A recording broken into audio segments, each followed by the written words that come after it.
Good morning students and guardians.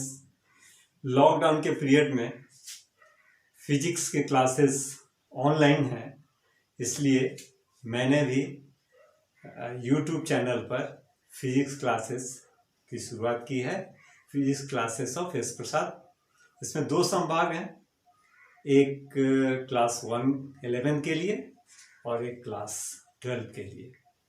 तो आज का ट्यूटोरियल की शुरुआत मैं क्लास 12 से कर रहा हूँ और इसके आज का यूनिट है इलेक्ट्रोस्टैटिक्स, जिसमें चार्ज चैप्टर के बारे में पढ़ेंगे। ये इंट्रोडक्टरी है। So what is electrostatics? Electrostatics is that branch of physics in which we study about electrostatic force, electric field, electric potential due to static charges।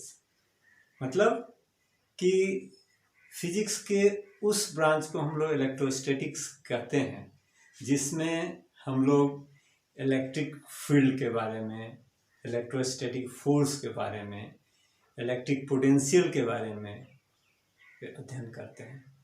और इसके बहुत सारे उपयोग हैं, जैसे बिजली जो चमक रही है इलेक्ट्रोस्टैटिक फोर्स के चलते हैं।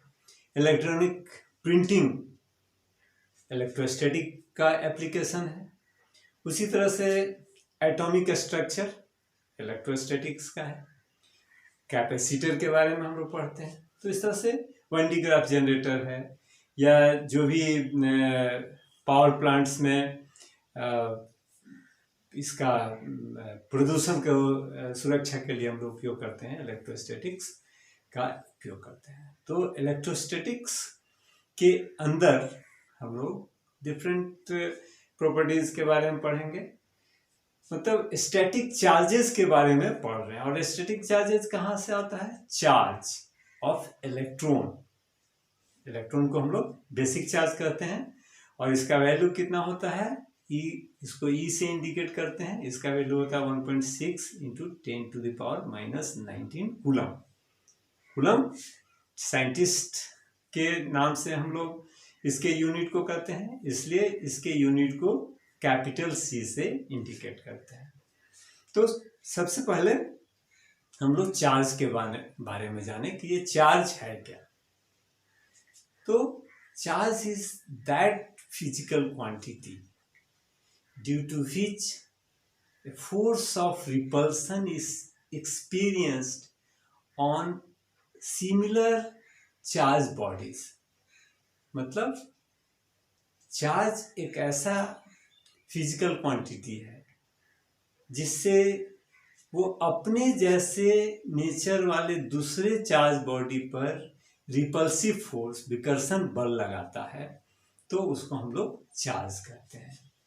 और चार्ज दो प्रकार के होते हैं, एक पॉजिटिव चार्ज है, दूसरा निगेटिव चार्ज है। पॉजिटिव चार्ज क्या होता है? The loss of electron from the surface of body causes to have positive charge. And negative charge, that is the gain of electron on the surface of a body, is called negative charge। उसके सतह पर है। तो जैसे हम लोग example ले लें, NaCl सॉल्ट, नमक, और इसको हम लोग डिसॉल्व करते हैं पानी में, तो इसके आयनिक बॉन्ड टूट जाते हैं और ये Na+ और Cl- में टूट जाता है। तो Na+ कहाँ से आया? Na सोडियम का एटॉमिक नंबर है 11। इसका मतलब इसका इलेक्ट्रॉनिक कॉन्फ़िगरेशन क्या है? 1s2, 2s2, 2p6 and 3s1। इसका मतलब कि थर्ड s ऑर्बिटल में केवल एक इलेक्ट्रॉन है। उसी तरह से क्लोरीन, ये हो गया सोडियम, और क्लोरीन का एटॉमिक नंबर है 17।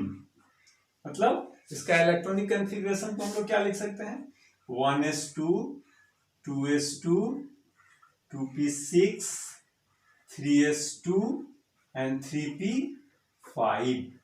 इसका मतलब कि इसका जो p orbital, third p orbital है जिसमें 6 इलेक्ट्रॉन्स होने चाहिए, 3 बॉक्स हैं, तो 1 2 3 4 5, एक इसका खाली है बॉक्स।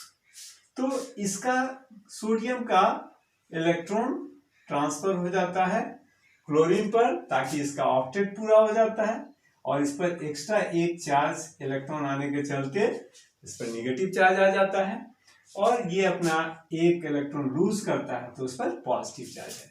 तो इसका मतलब हम समझ सकते हैं कि loss of electron causes to acquire positive charge and gain of electron causes to have negative charge। तो ये दो तरह के चार्जेस होते हैं। अब चार्ज कैसे प्रोड्यूस होते हैं उसके लिए हम लोग क्या करते हैं, फ्रिक्शनल इलेक्ट्रोस्टैटिक्स का स्टडी करते हैं। किन्हीं दो वस्तुओं को हम लोग रब करते हैं तो उसमें इलेक्ट्रिसिटी पैदा होता है, और बहुत सारे उदाहरण हैं, जैसे हम लोग सिल्क के कपड़े को उतारते हैं बदन से तो आवाज करता है। इसका मतलब कि सिल्क के कपड़े में भी कुछ चार्जेज आ जाते हैं, बॉडी में कुछ चार्जेज आते हैं। उसी तरह से ड्राई हेयर को हम लोग कंघी से रब करते हैं, और कंघी को किसी कागज के छोटे टुकड़े के पास ले जाते हैं या चींटी के पास ले जाते हैं, तो क्या होता है, उसमें चींटियां अट्रैक्ट हो जाती हैं।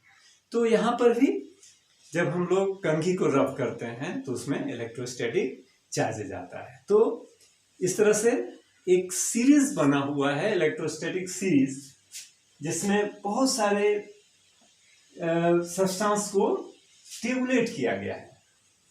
For example fur, glass, wool, silk, human body, cotton, wood, sealing wax, amber, resin, sulphur, rubber, ebonite, Teflon. तो इस सीरीज में जो भी सब्सटेंस पहले आते हैं उसमें पॉजिटिव नेचर आ जाते हैं, और जो सब्सटेंस इस सीरीज में बाद में आते हैं उसमें निगेटिव चार्ज आता है, जब एक दूसरे को इसमें हम लोग रब करते हैं। किसी भी सीरीज से किसी भी दो सब्सटेंस को हम लोग लेकर के एग्जांपल दे सकते हैं। जैसे मान लिया जाए कि हम लोग ग्लास और सिल्क को ले लिए, तो ये ग्लास रॉड को हम लोग सिल्क के कपड़े से रब करते हैं, तो क्या होता है, ग्लास में पॉजिटिव चार्ज आ जाता है और सिल्क क्लॉथ पर निगेटिव चार्ज आ जाता है। इसका मतलब क्या हुआ, there is a transfer of electrons from the surface of glass to the surface of silk. तो सिल्क क्या करता है, इलेक्ट्रॉन को एक्वायर करता है, इस पर निगेटिव चार्ज आ गया, और ग्लास रॉड इलेक्ट्रॉन को डोनेट करता है, इसलिए इस पर पॉजिटिव चार्ज है। अब इसी सिल्क को हम यदि ह्यूमन बॉडी के साथ लेते हैं, मतलब कि यदि सिल्क के कपड़े को हम लोग पहनते हैं तो क्या होता है कि ये ह्यूमन बॉडी है,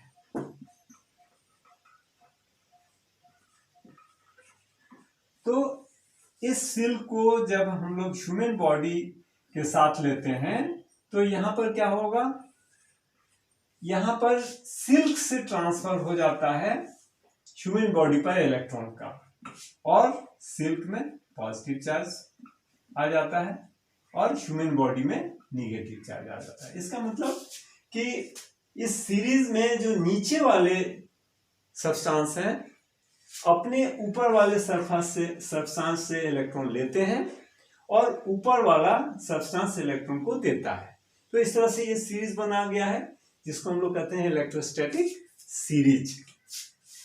अब हमें दो प्रॉपर्टीज के बारे में पढ़ना है। एक प्रॉपर्टी है law of conservation of charges. Law of conservation of charges क्या कहता है कि किसी भी आइसोलेटेड सिस्टम को हम लोग रख दें तो उसका यदि विघटन होता है तो विघटन के पहले और विघटन के बाद टोटल चार्ज कंजर्व रहता है, उसका नाश नहीं होता है, ये हमेशा कंजर्व रहता है। That means for an isolated system total charge present on the surface of a body remains always constant. इसका हम लोग एक एग्जाम्पल भी ले सकते हैं। मान लिया जाए कि यूरेनियम को हम लोग लेते हैं, यूरेनियम 92-235, इसमें न्यूट्रॉन का बॉम्बार्डिंग करते हैं। न्यूट्रॉन पर 0 चार्ज है, यूरेनियम पर 92 चार्ज है।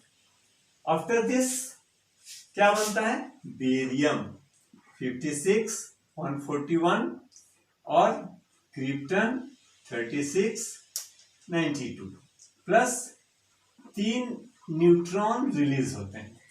तो यहां पर इन दोनों को जोड़ दिया जाए 0 और 92, तो टोटल चार्ज 92 हो गया, और इन तीनों को जोड़ दिया जाए 56 36 एंड 0 दैट इज 92। मतलब कि किसी भी आइसोलेटेड सिस्टम हो या किसी तरह का भी सिस्टम हो, टोटल चार्ज हमेशा कांस्टेंट रहता है। That is law of conservation of electrostatic charges.